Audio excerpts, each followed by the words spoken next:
Hey everyone, it looks like we now have 123 people, which is incredible. My name is Stosh Kotler. I'm the CEO for Bend the Arc, a Jewish Partnership for Justice, and Bend the Arc Jewish Action. A Jewish Partnership for Justice is our 501c3 organization, and Bend the Arc Jewish Action is our 501c4 organization. And we are so thrilled that so many folks are here. Bend the Arc is co-sponsoring this de-escalation training with Faith in Public Life, and Reverend Rosie Washington is going to be saying more at the end of the call, and I'm here to just kick us off with a little bit of framing. And then I'm going to turn it over to Rabbi Sharon, and then I'm going to do a quick intro of LJ. So this evening is in service to being present in protecting our democracy and ensuring that we are present in this election season for making sure that every vote counts and that every vote is counted. And so this project is part of a larger effort, a C3 effort called Count Every Vote. Count Every Vote is an arm, it's a subset of work coming out of a constellation of organizations that have been working together for many years now. And we gathered ourselves because we understood that there were so many threats to our democracy, and all of us on this call must care about our democracy in some way, shape, or form and feel like it's connected to who we are as people of faith and or as faith leaders. And so Count Every Vote, again, is really making an effort. Not many of us might be doing get out the vote or voter protection work on the day of November 3rd. This project is really making sure that we're thinking about this election season, knowing that this election season may very well go beyond November 4th. It could go on for weeks before all the votes that have been cast have been counted. And our work together is to ensure that we are creating that space and the protection of that democratic space so that every vote is counted. And in thinking about why faith communities and faith leaders were so important to this effort, part of us, I mean, I know for myself that as a Jewish person, I feel deeply compelled and motivated to be present and active in any way I can to ensure that we are living in a country where all of us have our voices heard. And one of the ways that happens is through voting. And we also know that in these times when there might be confusion, there might be a level of escalation, there might be violence, as we've already seen has happened. We believe that having faith communities and faith leaders and clergy present is one way that we can, just by our very presence, potentially de-escalate what could be a more escalated environment. We know that as people of faith and as faith communities, we have the ability to cast what can sometimes seem like polarizing and fractious challenges that are caught up in politics, that we can reframe these issues as moral issues, as ethical issues. Democracy is an ethical and moral issue, and that we can, just by our presence, ideally provide a sense of comfort and support, even if it's in silent presence with other human beings who are coming out to support our democratic process. So that's the bigger picture for why we're here. And in a moment, I'm going to turn it over to Rabbi Sharon Brous, who's both a friend and just a teacher, a constant teacher of mine, and I know so many other people, who's going to, I believe, start us off. And then we are going to, Rosie, am I introducing Sharon? Or are you introducing Sharon? I'm introducing Sharon and LJ. Friends, Yes, it's been such a good time. I know you can feel like we're just going. So I actually don't have Sharon's bio on me. I'm just like going on the fly. Rabbi Sharon's the rabbi at ECAR, which is an incredible spiritual community in Los Angeles. But she's not just the rabbi at ECAR. She actually is a rabbi for many of us across the country. She's a national, like she is a visionary Jewish leader that is creating the Jewish future that I want to be part of. So I'm totally like super psyched that you're here. And then LJ is, I haven't met LJ in person, I don't think, but I've been in many trainings with LJ over the last couple of weeks, learning from LJ. She is a trainer extraordinaire. She is a dancer. She is a New York City. I don't know if you're from New York City, but you live in New York City. She's an organizer. She's part of the May Day Project. And LJ is going to be definitely a New York Jew. A New York Jew. Okay, that I didn't even know from. This is like fresh on the scene information happening in real time. So New York Jew, who's going to be leading the de-escalation training, and LJ is also the training coordinator for the Election Defenders, which is another sister project and C3 effort that many of us might have been on other trainings with LJ already too. So with that, I'm turning it over to Rabbi Sharon. All right. Thank you so much, Sash. And I'm really thrilled and honored to be with all of you today. These trainings with Bend the Arc and Faith in Action over the last week, I think many of us have spent a lot of time together. So it's really good to be with all of you today. And I will just offer a couple of thoughts about de-escalation before we go right into the training. I want to start by just lifting up the incredible wisdom and the work of a colleague of mine named Rabbi Melissa Weintraub. Who knows? Maybe she's even on this call. But many of you probably know Rabbi Weintraub and have heard some of her work. I want to share with you something that I learned from her years ago. She identified in the book of Leviticus a particular moment in which there's an argument between Moses and Aaron. And Moses is castigating Aaron and Aaron's sons over a mistake that they made in the execution of the sacrifices. And the rabbis tell the story in much fuller version than it actually appears in the biblical text. And what they describe is that Moses goes into this extended diatribe. It's harsh, it's kind of persistent criticism. And Aaron just sits there and listens to him. And when Moses is done really raging, Aaron very briefly articulates his reasoning for doing things the way that he did. And then something extraordinary happens. Moses concedes that he was wrong, and the story ends. It's almost a fairy tale. I mean, there's something even that, like there's a sweetness to it, but also an absurdity to it, as if such a thing could ever really happen in real life. And Rabbi Weintraub brings this story with the commentary of a rabbi from Toronto named Rabbi Eliyahu Hoffman, who asks the following question: if Aaron knew all along that Aaron was right, why did he let Moses rant and rave and rage against him for so long uninterrupted? He was right. And the answer that he brings is that Aaron knew that in order for him to ever first be heard, for him to be heard, he would have to first listen. That he had to stay calm while Moses got all worked up and really angry. And even though he was right, the only tool that he had to diffuse the situation was to give Moses the space to be full of rage, even to give him the honor of being heard in his anger, but not to appease him, not to give in, not to silence himself, not to change his own perspective or even compromise, but to give the other the space to express himself before he reacted. And it takes a tremendous amount of discipline to be able to kind of counter the reactive impulse that I think so many of us naturally have, especially when we're right. And of course, we're always right, right?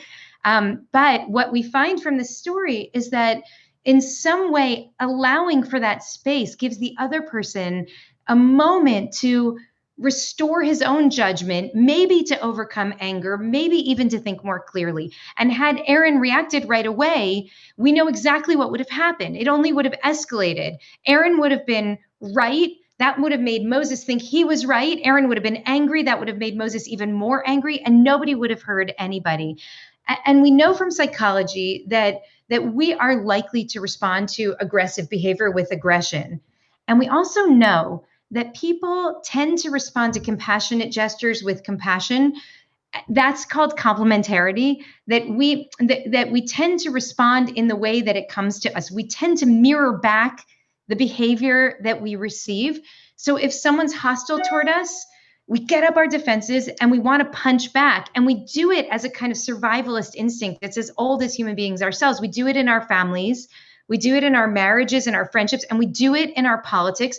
We naturally mirror back the emotions that are coming toward us by the people that we're so aggrieved by. But instead, what's being modeled by Erin here is what might happen if we engage in non-complementary behavior. If complementarity mirrors aggression with aggression, then non-complementarity breaks the cycle because it introduces a new dynamic and it gives us a sense of agency. Like we have choice. So even when somebody's raging at us, we have a choice to react non-violently, calmly, with compassion, even with quiet. And this is why it's become such a central principle to the philosophy of nonviolence, that it can be cruel and even violent to us. And if we don't respond in kind, even if it's justified, even if we're right, even if they deserve it. And it might be too much to imagine that we could give somebody the space and the respect to let out their anger and rage in the hopes that might transform their heart. It might not work. It might take us by surprise, but it might not work. But it actually does reinforce our own humanity in a time of incredible conflict and suffering. And so I just wanted to share this idea with you and leave us with the words from John Lewis, because for him, this was really central to the practice of nonviolence. And after his death, many of the great lessons of his life were lifted up. So this might be familiar to you from even just a couple of months ago. But one of the things that he said that he did in learning how to embrace this method is he would practice when facing someone who was hateful, angry, aggressive, even a despicable person, he said, is that he would imagine that person and actually try to visualize them as an infant or a baby. And then he would take that, like that grown attacker, but see that person as an innocent child who was devoid of compassion, but that it was his responsibility to find compassion for that person. And he said, ultimately, it wasn't just a tactic. It became a way of life. It became a way of embracing the biblical prescription that we have to learn how to love, even our enemies. And he says that was the hardest thing in the world to do, and perhaps the most important. So I want to lift up the power of non-complementary behavior, or what we call in Jewish terms, chen. This is grace, the act of grace, not only for the gift that it might be for the other, but for what it actually does to us and to our own humanity, particularly in times when we might feel threatened. And I just send blessings and strength to all of us in the days ahead. That was beautiful. Let's just take a moment to soak that in, friends.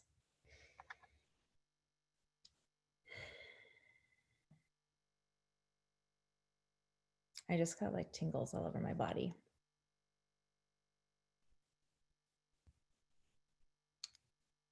Okay, well, speaking of the body, I have a feeling that LJ is gonna go there. I have a little inkling, but LJ, you can take it away. I'm gonna turn my sound off and my video off, but I'll be right here with you.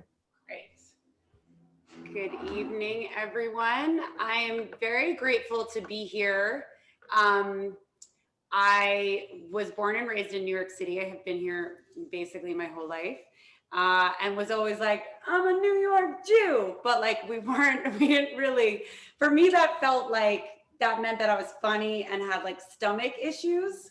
And it wasn't really actually until Trump was elected in 2016 that I felt like I was like taking a journey to find my own spirituality and to find my own relationship to Judaism. And so I'm really grateful to be here. And I've been in touch with a lot of faith leaders over the past few weeks as I've been organizing these de-escalation teams, and just hope that y'all know that you bring so much moral authority and so much grace and so much love into situations that need to be interrupted. So I'm really appreciating being here right now. I am going to share my screen. And then, let's see, hold on. I have to go here. Hold on. You have to like press present first, right? Start presentation. So you go to share screen and then it should pop up. There we go. Okay, hold on. I think I got it now. Because it's like you have to go into the, anyway, I got you. All right. Work screen share working? Yes. Great. Okay, so I am going to invite everyone, if it is available to you, to stand up. If seating is what your body is, if staying seated is what your body is telling you right now, by all means, stay seated. But if it is available to you, please stand up. And we're going to get really radical and turn our backs to our screens. I actually am going to stay facing the screen because you can hear me better, but I invite you to turn your back to the screen. I call Zoom the body snatcher.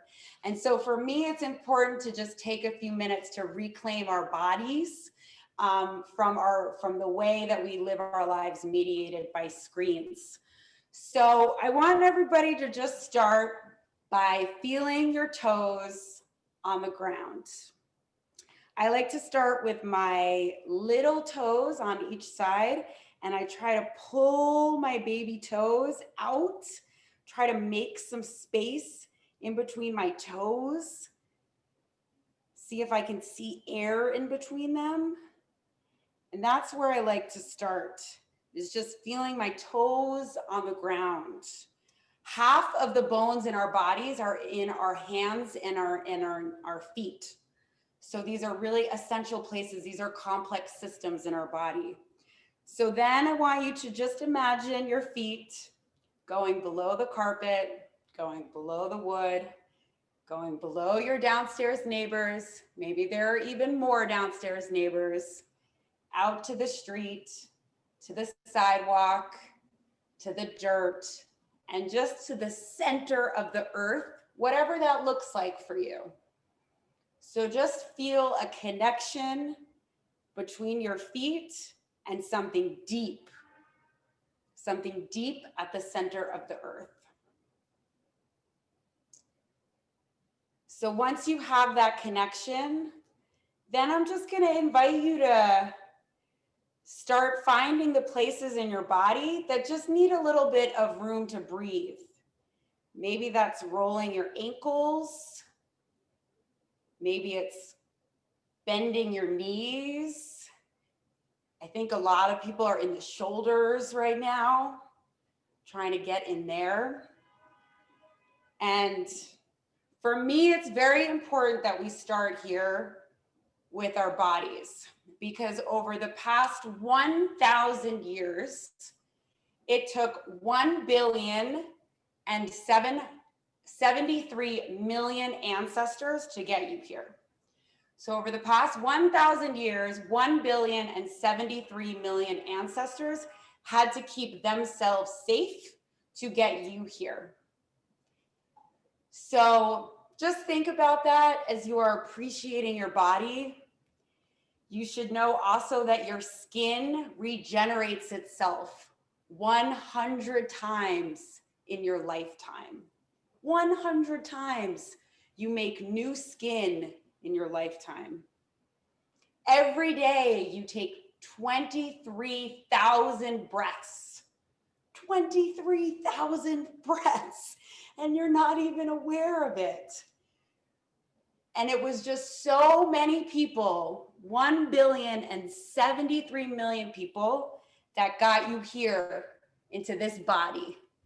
So this is where we're starting. So give everything a good roll and a good shake and a jiggle and a wiggle. And just get the energy moving. We are made of water and we are made of air, and all of that gets stagnant. So just shake it out. I like to do the little chest shake, but just kind of feel yourself getting warmer. Feel the center of yourself getting warmer. Feel your feet connected deep, deep, deep, deep, deep, deep, deep to the center of the earth. And just don't forget the fingers also. Hands and feet, the most complex systems in the body.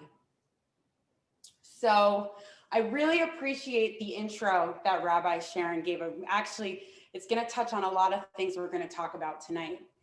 But what I want to talk about also is our ancestral brain. So the oldest part of our brain, our sympathetic nervous system. This is the brain that we had when we were still fish living in water. This is the brain that 1,073,000,000 of your ancestors have to get you here. So this brain is conditioned for 3 responses: fight, flight, and freeze. Okay? Those are exactly the 3 responses that we don't want to activate in a situation where there's potential conflict. So we have to work against these ancestral mechanisms, but also we want to start by appreciating these ancestral mechanisms because they got us here, right? It is this part of our brain that made sure we arrived here, that made sure our ancestors walked us here. So we want to express some appreciation, and also we want to be open to learning more tools. So we need more tools in our brain. So one last shake, wiggle, jiggle, get the energy moving. And if you still have your back to the camera, I thank you for your trust. People always seem reluctant to trust me when I tell them to turn their back to the camera. So I'm going to invite you to come back around, come back to each other. You're welcome to sit or continue standing. But that's where we're going to start, is just by saying hello to our body. So we are going to do some little interactive activities because it's hard being on Zoom all the time. So I'm going to invite folks to use the chat box at some points tonight. Okay, so we started with our bodies. We're going to move through our senses. So I am going to show you a picture very quickly, and I just want you to take a look at it, and I'm going to ask you what you remember.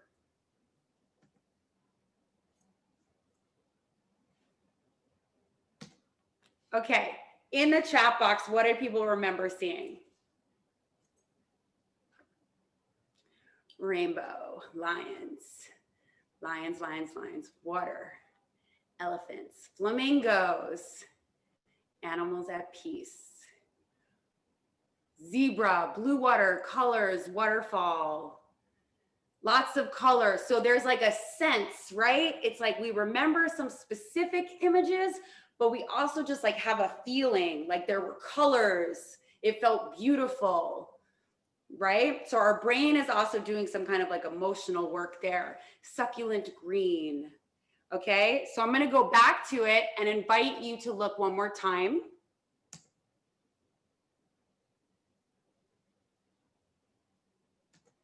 And then see, what did you notice the second time that you didn't see the first time?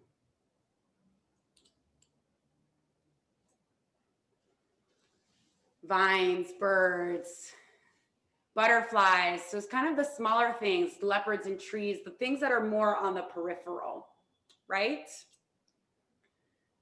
The sky, right? So our eyes kind of went to like the most powerful thing. A lot of our eyes went to like the most powerful image, the lions at the beginning. And now we're starting to kind of notice more things on the periphery. So we are going to do this one more time. Well, actually, I lied. We're going to do it twice. So real quick. Okay, what'd you see? I found this photo by Google imaging jigsaw puzzles because I was trying to find a complicated image. Okay, so door, shadow, treasure, birds, door. It's very creepy. I'm seeing creepy a lot. Chessboards, statues, armor, a vault, gargoyles. Ugh.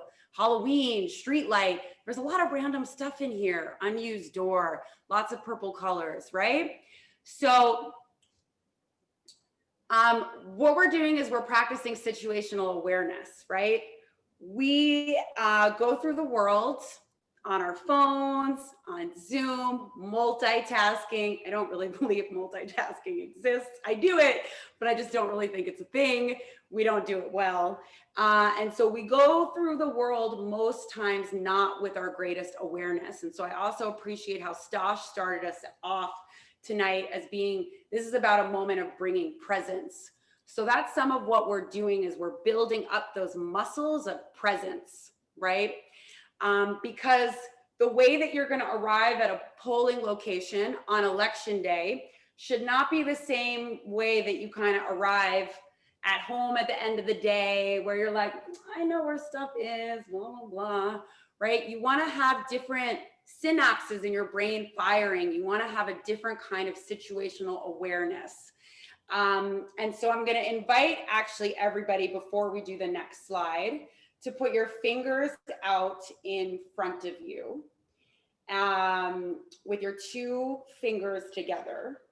And then slowly pull your arms out to the side, keeping your eyes on your two fingers. So try to keep both of your eyes on your fingers. How far can you go while keeping both of your eyes on your fingers? Now, for me, I kind of get to a point where I can't actually see my fingers, but I like have a sense that they're there. Like I have a kind of a faint impression of them, but I can't see them. So this is our range of vision, okay? It's actually not that great. So I just want everybody to kind of like have that physical experience of orienting themselves in space with their capacity for vision, because we're expecting election day to just be full of stimuli. Voters online who are agitated, voters who are electioneering, aggressive supporters of one candidate or another, potential police. We're even hearing now rumors of National Guard. So we're expecting lots of stimuli. So we're gonna look at one more photo quickly. You're gonna notice what you notice, and then we're gonna talk about it. Okay, so what do you notice? Okay, what did folks notice here? So this is an actual early voting photo. Chairs, fence, lines, people lined up, lines of people, people on the phone, lines, lines, lines, lines, lines of people, right? Did anybody get a sense of where the entrance to the building was? Did anybody feel really clear which way the line was weaving? Does anybody have a guess as to how many people were online? I'm sorry, I'm from New York. I say online. What I mean is in line, not online as in like on the internet. 200, I'm very, very bad at this. So feel free to just throw your number in. At least 200 people I'm seeing twice, 220. Okay, Price is Right style is happening here. So we're taking a guess as to how many people are there, right? It was a quick image, and many of y'all will be out on election day for longer periods of time than 5 seconds. But sometimes we only get a snapshot of a scene. So I want to go back here, and I chose this photo because I don't think that this photo is actually completely clear. If I were to interpret this photo, I would say that over here, this looks like the entrance to the location. I see somebody in a hat who looks like they might be kind of a police or a security guard or something. And it looks like the line is kind of weaving around here. And then it comes up over here on the like left-hand corner. So I can't say that for sure, but that's how I would kind of guesstimate this to be working. So this is a pretty chill situation. Lots of people are on their phones. Some people are chatting. What are some things that could happen that would change the energy of this situation? And please throw it in the chat box. Sorry, Stash, I know that you're not a fan of the chat box. Okay. It's okay. I'm not. We'll take Music, a bomb, somebody shouting, yelling, people in uniforms, pushing, rain, yes, weather, horses, police horses, political flags, somebody getting sick, right? More bodies, a bad smell, totally. Fighting, smoke, a fence knocks over, right? Coughing. I think coughing could seriously disrupt this. The line not moving, protests, gunshots, someone fainting. So we have a spectrum here of a range of factors, right? Everything from like someone's car radio is too loud, to rain and weather, to coughing, right? Somebody cutting in line. Thank you, Elaine.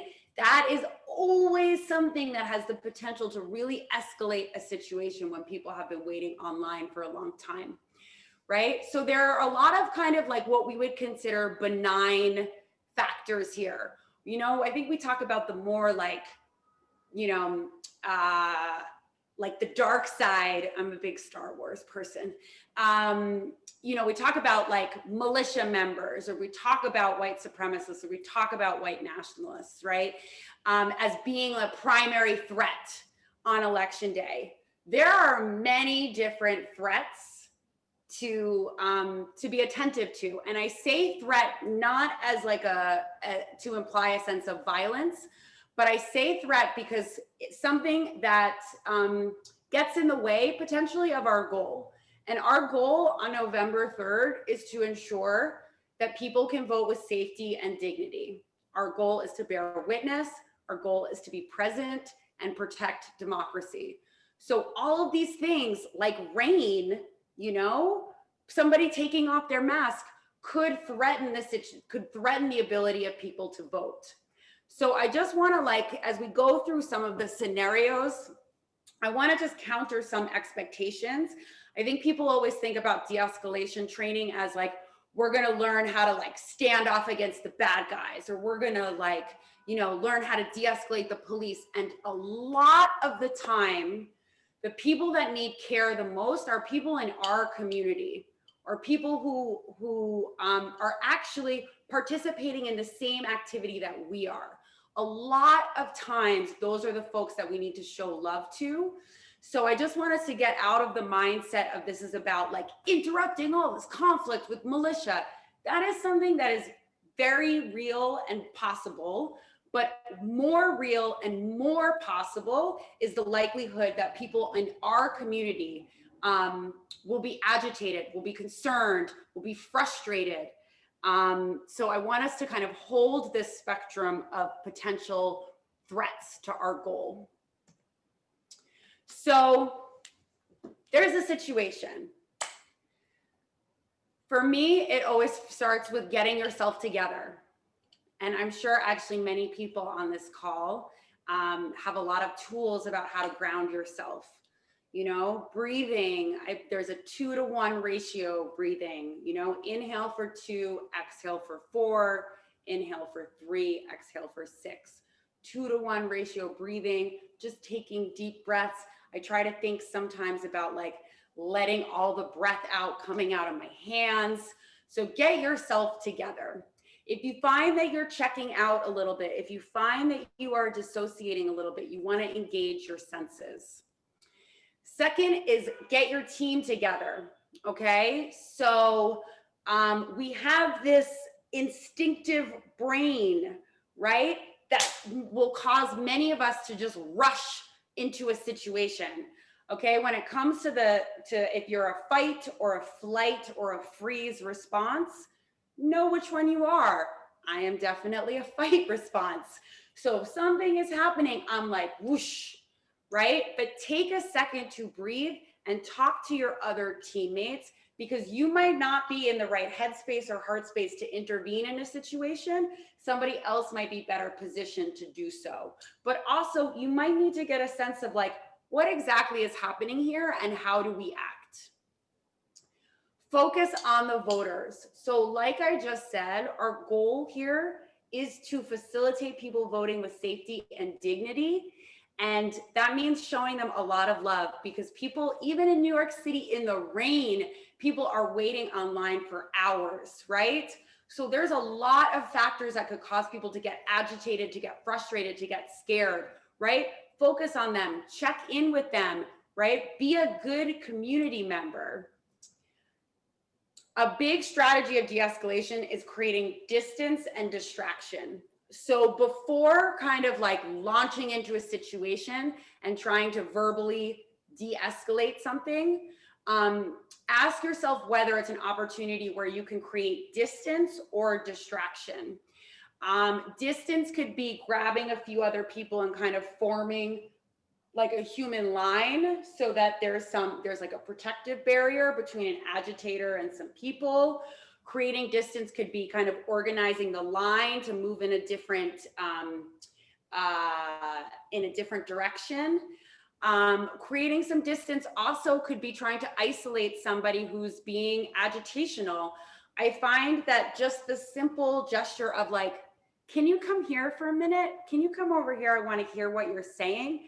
This is emotion that we've experienced so many times in our life, and we just kind of are conditioned to that. Can you come over here? So try to isolate somebody who's agitational to prevent that kind of wildfire effect.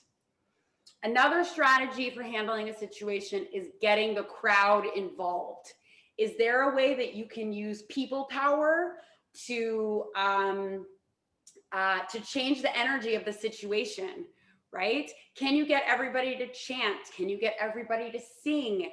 Can you get everybody involved in a kind of activity that maybe creates some distraction, that creates some sense of mass, that creates some sense of here we are together, that diffuses potentially bad actors? Verbal de-escalation, which we're going to talk about in a second, and then documentation. This is definitely something that I'm sure people are already talking about, the need to bear witness and also to document. So this is kind of just a little overview. And yes, thank you, Stash.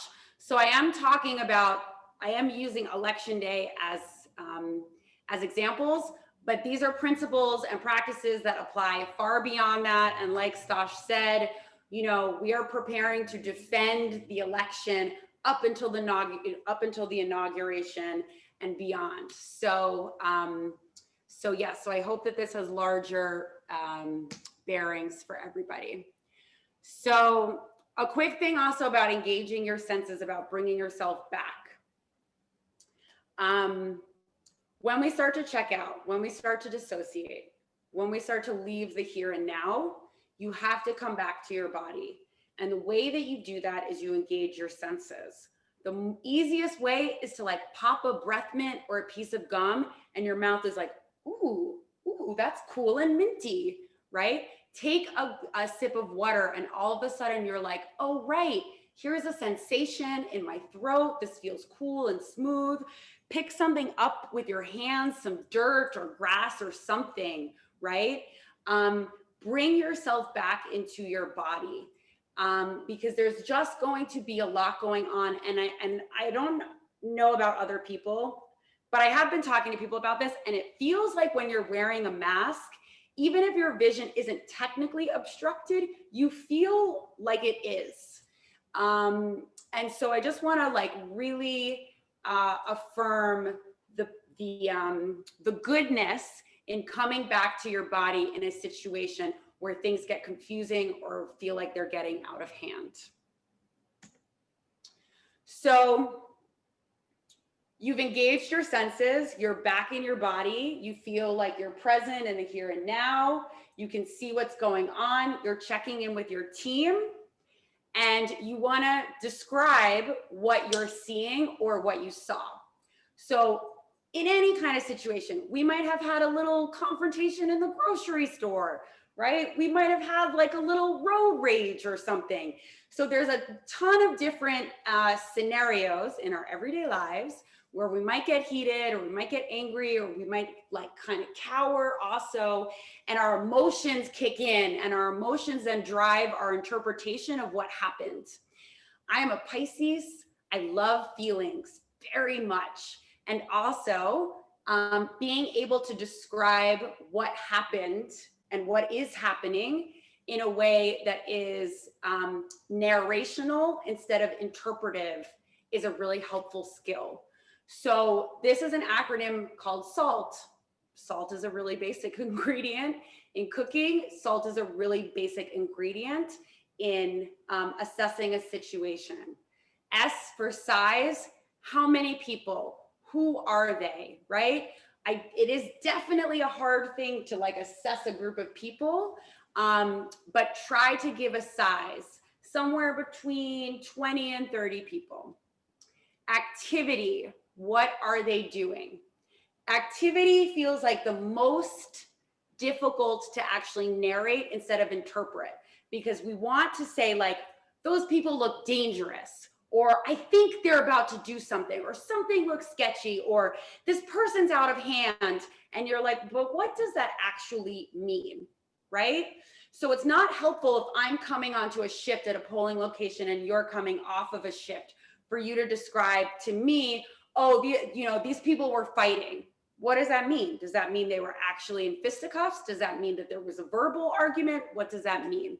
So being specific about the activity, being specific about the location, where are people? Where did the thing occur? Where did people come from? Where did they go?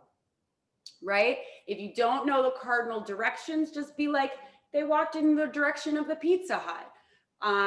So just really like trying to be just narrational. And time, what time is it now? What time did you first see them? What time did this situation escalate? Time, I think, is going to be very, very important on election day, especially in the situation of maybe some disruption to voting. Maybe there's some mechanical breakdown with the voting machines. Maybe there's some obstruction of the entrance.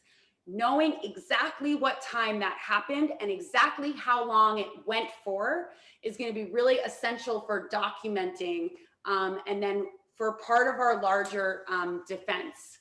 So in terms of who are you documenting to, the election defenders are sending their stuff in. We can talk at the end about whether you all are participating in that.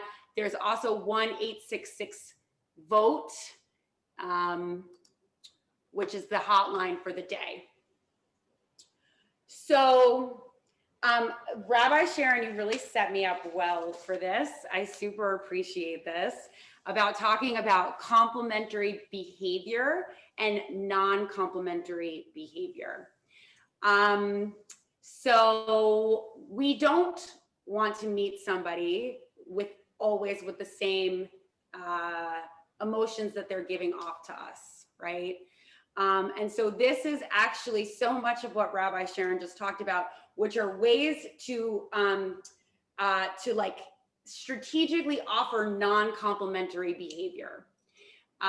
So instead of reacting in the same tone or reacting in the same tenor as somebody that you're receiving some tension from, like what is the non-complementary behavior that helps neutralize the situation? If somebody is exhibiting fear, somebody's sweaty, is jittery, right, is darting around. If you feel in your gut like this person is afraid, what you can offer to that is help. Both with your body language of I'm listening, that deep listening, I'm nodding, I'm like really expressing with your body a sense of wanting to help, but also trying to offer solutions, you know? Is there somebody that I can call for you? Is there some water that I can get for you, right? So really trying to project yourself as an ally. If somebody is exhibiting frustration, if somebody's going from 0 to 60, right, with a very short fuse, what you're going to offer is empathy and firm boundaries. Empathy, because frustration is really real, right? And you can't fake the funk with empathy, you know, no matter what the political, ideological differences are, you really have to be truly empathetic in shared humanity. Frustration is a terrible feeling, and it feels like you can't always get out of it.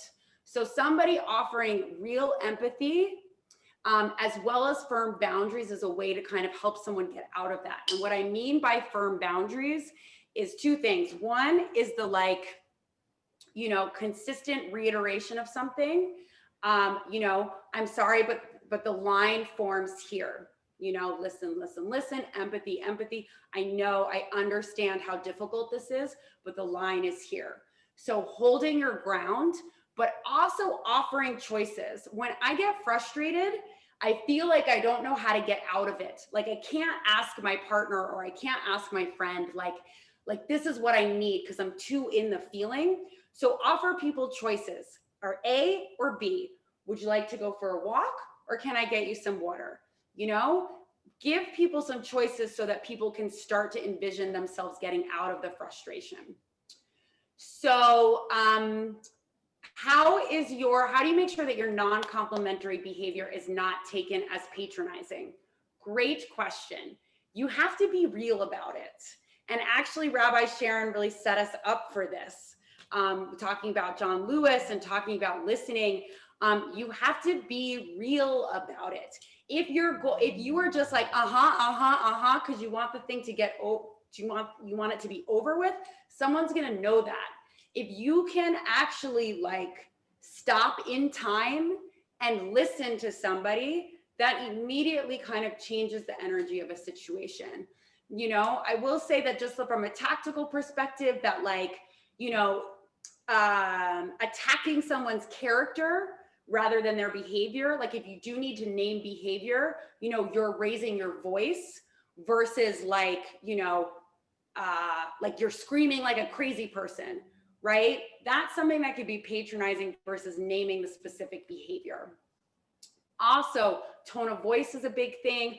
Body language is a big thing. If you're not looking at them, if you're just looking around while they're trying to talk to you, that could be patronizing. And humor, which I think can be a really beautiful strategy of, like, diffusing tension in the wrong way, can also be patronizing. Making a joke or making light of what somebody's experiencing probably will backfire and come off as patronizing. If you feel like somebody is manipulating you, particularly if you feel like somebody is telling you what you did and you're like, I didn't do that, but I wasn't doing that. Your energy is just gonna kind of, like, feed back, right? We get into that feedback loop. And in order to break that, what we say that you should offer is a sense of detachment, okay? Not a kind of like, oh, I'm over it, I'm checked out, but actually kind of, like, emotionally detach and stop, like, you know, giving that complimentary, like that same kind of energy back. You want to actually, like, take the energy down. I like to call this the strategy of channeling your inner DMV clerk, of just being like, I'm sorry, you know, we close at 5. The DMV clerk, no matter how much you want your license renewed that day, the DMV clerk is like, I don't have a dog in this fight. This is just, like, not a big deal to me. And so don't be patronizing about it. Don't be rude about it, but also, like, stop giving so much of your feelings away, because that's just going to feed the situation. And then last, when it comes to intimidation, if we're feeling like there are threats, or we're feeling like that there's a credible reason to be afraid, the strategy to offer is consequences. So really naming the consequences of someone's action, you know? If you continue to stand here, the poll workers are gonna come out and they're having a really difficult day because it's stressful here, and they're gonna be mad at you, right? So you don't wanna meet a threat with a threat, but you do wanna remind a person what will happen if they follow through on the threat. So just the consequences, right? A lot of people here are going to be upset if they don't get to vote. A lot of people here are going to be angry, right? What if the intimidation is from police or other people in power? So that's a very, very big question. I personally think that in 2020, we can't de-escalate the police. Many of us, just based on our skin color or how we look or our gender presentation, are inherently escalatory to police. I think that the strategy when police come on scene and are trying to intimidate us or other people on power is to focus on our community members. Turn to the voters, make sure they feel good, make sure they feel safe, right? And remove, kind of like reclaim your emotions back from the people who are trying to intimidate you. So very quickly, we're just going to go through a couple scenarios because people have been asking about these scenarios. Voting machines, and I also encourage you to put things in the chat if you have ideas about this. Voting machines are not working and there's a long line of folks waiting to vote, okay? What happens if this happens? We want to keep people in line. We want to keep people excited to vote. We want to keep people committed to voting. What can you do? What can you do to check in with them? Can you, like, you know, wrangle a group of people for a meditation or for a prayer? Can you read horoscopes out loud? Can you talk to people about, can you feed them? Can you offer water? Can you play games? Can you start singing, right? So what are the things that you can just do? Offer a lot of empathy. But I think also just thinking about, like, hey, I'm looking online and I'm seeing like record voter turnout. Don't read headlines that feel discouraging. Read headlines that feel really encouraging. Share information, right? You know, to make a little like makeshift performance, but it's really about kind of like entertaining people, explaining what is going on, not being patronizing, as in like your frustration isn't real, but really explaining to people also what is happening. So a big strategy for de-escalation is like related to this tool about SALT, of narrating what's happening. So if I'm online, I don't want to be told everything's okay, it's fine, just stay in line. I don't want to hear that. What I want to hear is somebody come over to me and say, it seems that there's a problem with some of the voting machines. We are not quite sure exactly what the problem is, but we know that poll workers are in there talking to the Board of Elections. So this is what I know right now. Can I get you a bottle of water? And can I also, like, as soon as we get more information, we'll report back, right? Can we use our clergy authority to go talk to an officer so we can find out more and report back? We at the Election Defenders are holding the line that there are very, very, very few reasons why you should be talking to police. I appreciate that people on this call, as clergy, as faith leaders, as people of faith, have a different, have a moral authority and capacity to talk to officers in a way that that I might not be able to. Oh, official, not officer. Got you. Okay, official. What I am recommending to people is that if you're doing a kind of poll watching shift, having one person from your team go in, introduce themselves. Hi, my name's LJ. I'm an election defender. I'm a nonpartisan volunteer here, just bearing witness to this moment, helping people stay entertained, helping people stay excited online. Is there anything that I can support you on? Is it okay if I come to you when there's a problem? And feel free to let me know if there's something that can be communicated to voters, right? The caller does give a lot of access. And I think actually that y'all are very well positioned to go talk to a poll worker. I miss the typo threw me and I thought we were talking about police. So yes, the caller does give a lot of access. So the one thing just to remember, poll workers are here because they want people to vote. They are on our side. Their job literally is to make sure people vote. So don't like get into a, you know, oh, these people or blah, blah, blah, like that there's some kind of rub around authority. We are totally on the same side. And my guess is they're having a pretty stressful day. So real quick, people are spreading rumors. The polls have already closed, or you need your birth certificate in order to vote. When I worked in Colorado on Obama's campaign in 2008, guys would go to the Kinko's and the coffee shop and just print up t-shirts that said immigration enforcement and just stand outside the polling locations. And that was not breaking the law. So if people are spreading rumors, please, I encourage you to throw things in the chat box. You know, you're going to have to pivot and counter that information, whether that's by getting people to sing so that they are like louder than the misinformation, chanting, maybe that's doing a meditation and like, you know, inviting people to kind of drown that out. But you're going to have to do a lot of just care work with folks to make sure that people, you know, get the right information. Right? There's a humorous way that you can do it with a sign that says, we're not with this guy, right? Thank you, voters, right? With their signs. So that's something that I think that we can anticipate, especially, for instance, if somebody's in the parking lot, telling people who are pulling in, the polls have already closed. So you might have to kind of adapt your formation and have people in like have poll election defenders in the parking lot escorting people, right? Hey, you know, there's some confusion here. The polls are still open. Can I walk you to the line? People have arrived outside a polling location for a full day of intimidation, and they don't seem to be leaving anytime soon.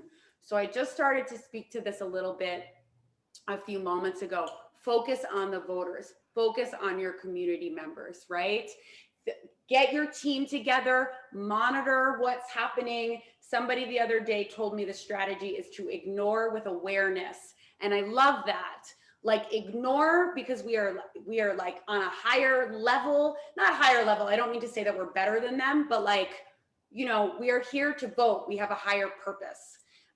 So being in touch with why we're here, not falling into the tit for tat kind of stuff. But having somebody be aware and remain aware of what's happening, having someone monitor, having folks on your team go in, check in with voters, hang out with them.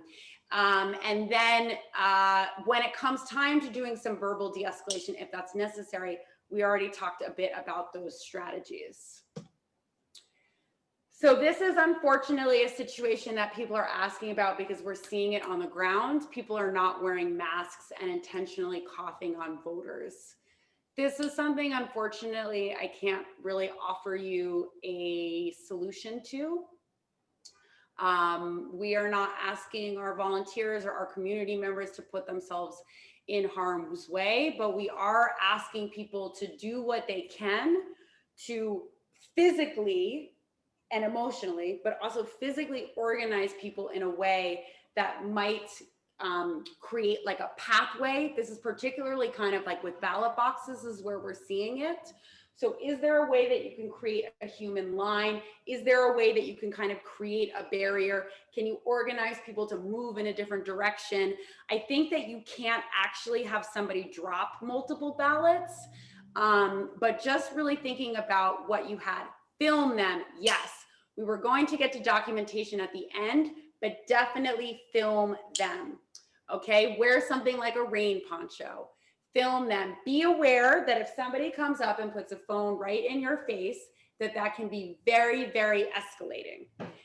So be at a safe distance, right? And document, and also practice narrating as you're documenting, right? There are 3 people here. They are not wearing masks. Over the past 10 minutes, we have seen them intentionally cough on people, right? Narrate what is happening so that we know actually when we get the documentation, what's going on. And then the last scenario, we don't know how much this will be true. We don't know how much this will be happening, but the potential of people blocking voters from entering a polling location. And I would make this even more general as like something happens and a polling location shuts down early, right? Immediately start timing it. Call the media, start documenting. Okay, so I'm going to start wrapping it up, but just really remember, like, documentation, taking care of the voters, checking in with folks. Yeah, I think that there is like a way that you can really use your bodies and use your moral authority and use your capacity to hold space that can create a sense of people power that is stronger from those who are obstructing us. So I talked very briefly about the police.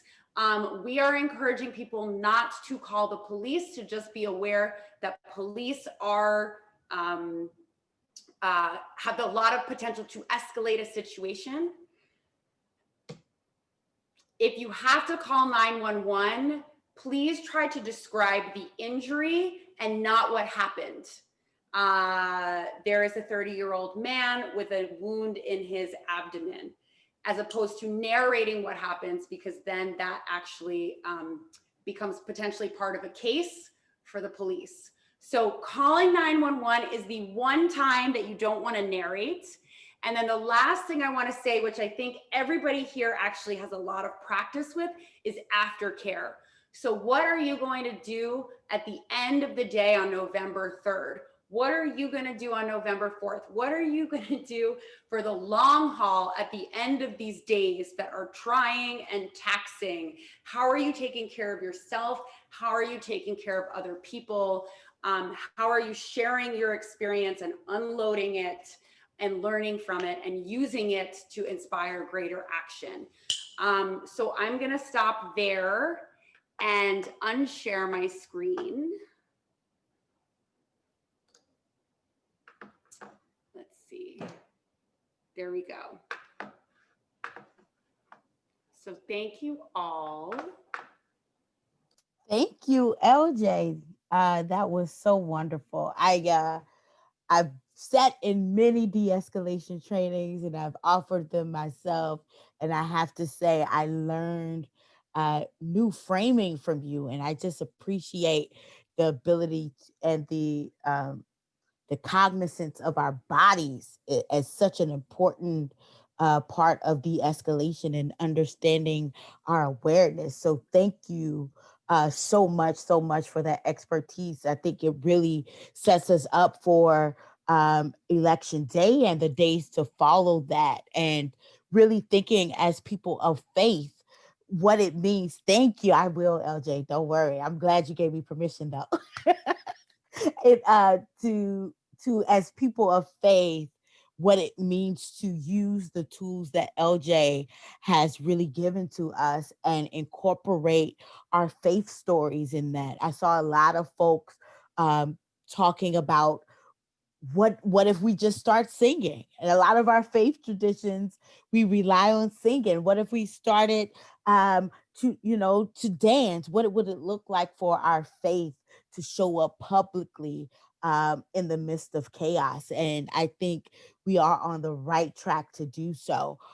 So this weekend coming up, we have the amazing opportunity to join in the Keep the Faith Count Every Vote weekend, and those training materials, Faith in Public Life, just shared in your chat box. Feel free to disseminate this link throughout all of your networks. It also gives you a lot of tools around messaging and speaking from the pulpit. Our goal is to really have at least 150 congregations and faith institutions speaking across that platform this weekend about the importance of voting and the importance of making sure once the election is over that we are diligent and remaining vigilant to getting all the votes counted. I saw someone ask about which songs would hold potential. I think any of your faith grounding songs for me is, a Baptist person, my songs are going to be very different. But I think when we're in the middle of chaos, any of those calming hymns, or any of the calls out to God, or God as we know God, will be those appropriate songs for that. So please, please, please make sure that you are signing up for the weekend of action, and that you're staying plugged in, because we will have de-escalation training again next week. So look up for those post-election trainers are coming up. And so de-escalation then is going to look a little different, because we will know more about what is needed, and what is going to be happening, and is it going to be in the streets, and what streets, and where streets. And so we will talk about de-escalation more importantly, that is more specific to the time frame that we are in. And I think Amazing Grace, Patricia, is a great song, one of my favorite songs. So, I think you really can't go wrong if your intention, if you're aware of your body, as LJ said, if you're aware of your surroundings, if you're aware of the people who are around you, they will be able to respond to you well in whatever calming strategy that you have to put in place. And make sure that you're keeping in mind those key elements that she gave around, if they're giving um uh manipulation, if they're giving you fear, remember those responses to give. And maybe it's not a song, and maybe it's a kind word, maybe it's silence, maybe it is a shift of focus to your fellow counterparts who are online with you. Oh, LJ, you got me saying online. Ah, it happened so quickly. It's What? always very controversial in the chat box. People are No, always I going, never said that before in my life. I'm I was sorry. with you too long tonight, but that's okay.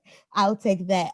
This little light of mine, it's so many great songs that I think. And I think if you lean into what you know as faith leaders, and trust your heart and trust your gut, you'll be just fine with the guidance that LJ has given to you.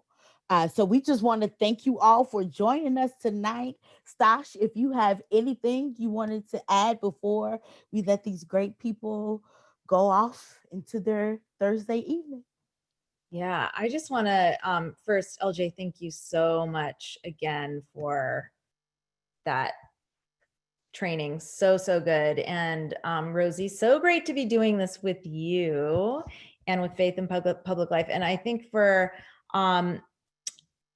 any of you who were not at the training last night, we did a really, really fantastic, amazing, complimentary, in the best sense of the word, training to this one on nonviolent direct action. And we have links to that we're going to be sending out as well, right, Rosie? We do? Okay. So if you haven't had a chance to check that out, we would highly recommend it. And also what I would say is, I think sometimes as faith leaders, we can sometimes forget that we have to also sustain ourselves. So as we are thinking about how we are going to bring ourselves to be present, whether it's in the streets or talking to media or wherever it is, I also hope that we can take some time tonight and figure out, like, who is going to love on us really well during this period of time? How are we going to double down on our own spiritual practices, whatever they are, to keep us grounded and to keep us whole as we go through these days, and to also feel the connection among and between us? Because I know that folks have come together very quickly and so powerfully, and it does not need to be a thin or momentary connection that we're building, that this is actually an opportunity to feel each other's power and to support one another all across the country as we are working to ultimately usher in a time of an inclusive multiracial democracy where all of us can thrive and be all of who we are. So thank you for being in this together. Yeah, hope you have a really beautiful rest of the night. Amen. Thank you you, so Steph. much.